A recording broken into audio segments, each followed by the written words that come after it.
ഇസ്രയേലിൽ അണുവികരണം അല്ലെങ്കിൽ രാസചോർച്ച ഉണ്ടായോ എന്ന പരിശോധന നടത്തേണ്ട ഒരു സ്ഥിതിവിശേഷം ഉണ്ടാകുമ്പോഴാണ് ഇറാൻ എത്രത്തോളം ക്രൂക്കഡായിട്ട് ഈ അറ്റാക്ക് തുടങ്ങിയിരിക്കുന്നു എന്ന് വ്യക്തമാകുന്നത്.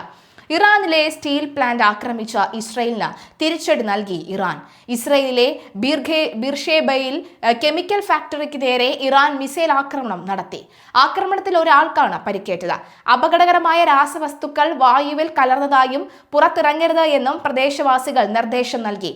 ഫാക്ടറിയിലെ തീ ഇതുവരെയും നിയന്ത്രണ വിധേയമാക്കാനായിട്ട് ഇതുവരെ കഴിഞ്ഞിട്ടില്ല. ബിർഷേബ നഗരത്തിന്റെ ദക്ഷിണ ഭാഗത്തുള്ള ന്യോഡ് ഹോവാവ് മേഖലയിലെ ഫാക്ടറിയിലാണ് മിസൈൽ ആക്രമണം നടന്നത്. അപകടത്തിൽ ഒരാൾക്ക് ഗുരുതരമായി പരിക്കേറ്റതായി ഇസ്രായേലി മാധ്യമങ്ങൾ റിപ്പോർട്ട് ചെയ്തു. പശ്ചിമേഷ്യയെ ഭീതിയുടെ മുൾമുനയിലേക്ക് തള്ളിവിട്ട ഇസ്രായേലും US-ഉം ഇറാനെ ആക്രമിച്ചതിന് പിന്നാലെയുണ്ടായ യുദ്ധത്തിൽ ഇറാനും ഹിസ്ബുള്ളയും പുറമെ ഹൂതികളും കൂടി പോർമുഖം തുറന്നതോടുകൂടി ഇസ്രായേൽ ജാഗ്രതയാണ്. ഇറാന്റെ ഭാഗത്തു നിന്നുള്ള നേരിട്ടുള്ള ആക്രമണങ്ങളും ലബനൻ അതിർത്തിയിലെ ഹിസ്ബുള്ളയുമായുള്ള കടുത്ത പോരാട്ടവും ഇസ്രായേലിനെ പ്രതിരോധത്തിലാക്കിയിട്ടുണ്ട്.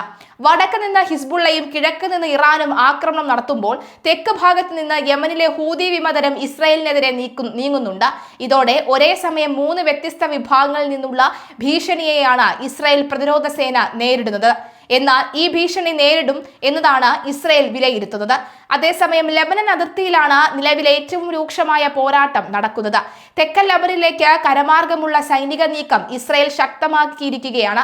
നേരത്തെ ഇറാന്റെ ആണവ കേന്ദ്രങ്ങൾ ലക്ഷ്യമിട്ട് ഇസ്രായേലും അമേരിക്കയും നടത്തിയ സംയുക്ത ആക്രമണത്തിൽ രാജ്യത്തെ പ്രധാന ആണവ നിലയങ്ങൾക്കും ഉരുക്ക് ഫാക്ടറികൾക്കും കനത്ത നാശനഷ്ടം സംഭവിച്ചു.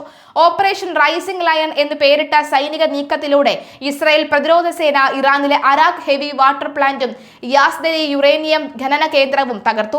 ആണവായുധ നിർമ്മാണത്തിന് ആവശ്യമായ പ്ലൂട്ടോണിയം, യുറേനിയം എന്നിവ ഉൽപ്പാദിപ്പിക്കുന്ന പ്രധാന കേന്ദ്രങ്ങളെയാണ് ഇസ്രായേൽ ലക്ഷ്യം വെച്ചത്. അരാഖ് പ്ലാന്റിലെ പ്ലൂട്ടോണിയം ഉൽപാദനം തടയാനും യാസ്ദിലെ യുറേനിയം സമ്പുഷ്ടീകരണം തടസ്സപ്പെടുത്താനുമാണ് ഈ നീക്കമെന്ന് ഇസ്രായേൽ സ്ഥിരീകരിച്ചു.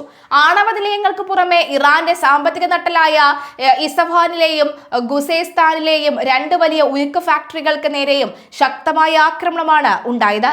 ഇസ്ഫഹാനിലെ മൊബാരക്കെ സ്റ്റീൽ കമ്പനിയിൽ ഉണ്ടായ സ്ഫോടനത്തിൽ ഒരാൾ കൊല്ലപ്പെടുകയും 15 പേർക്ക് പരിക്കേൽക്കുകയും ചെയ്തു. ഖുസേസ്താനിലെ ഫാക്ടറിയിൽ 16 തൊഴിലാളികൾക്കാണ് പരിക്കേറ്റത്. ഏപ്രിൽ 6 വരെ ആക്രമിക്കില്ല എന്ന് US പ്രസിഡന്റ് ട്രംപ് അറിയിച്ചിരുന്നു. കൂടാതെ ചർച്ചകൾ നന്നായി പോകുന്നു എന്ന് അവകാശപ്പെടുകയും ചെയ്യുന്നതിനിടയിലാണ് ഈ നയത്തിന് വിരുദ്ധമായി ഇസ്രായേൽ ആക്രമണം നടത്തിയത്. ഇസ്രായേലിന്റെ ഈ നടപടിക്ക് കനത്ത വില നൽകേണ്ടി വരുമെന്ന് ഇറാൻ വിദേശകാര്യമന്ത്രി സയ്യിദ് അബ്ബാസ് അറഗചി മുന്നറിയിപ്പ് നൽകി. സമാധാന ചർച്ചകൾ പുരോഗമിക്കവേ സിവിലിയൻ കേന്ദ്രങ്ങളെയും സാമ്പത്തിക സ്രോതസ്സുകളെയും ആക്രമിക്കുന്നത് അംഗീകരിക്കാനാവില്ല എന്ന് അദ്ദേഹം എക്സിലൂടെ വ്യക്തമാക്കി. ആക്രമണത്തെ തുടർന്ന് ടെഹ്റാൻ, ഇസ്ഫഹാൻ, ഷിഹാസ്, ത്രബിസ് തുടങ്ങി പ്രധാന നഗരങ്ങളിലെല്ലാം മണിക്കൂറുകളോളം സ്ഫോടന ശബ്ദങ്ങൾ മുഴങ്ങിക്കേട്ടത് ജനങ്ങളിൽ കടുത്ത ഭീതി പടർത്തിയിട്ടുണ്ട്. സ്ഫോടനങ്ങളുടെ ആഘാതത്തിൽ പലയിടത്തും കെട്ടിടങ്ങൾ കുലുങ്ങിയതായും റിപ്പോർട്ടുകളുണ്ട്. മലയാളി വാർത്ത plus, like, share and subscribe.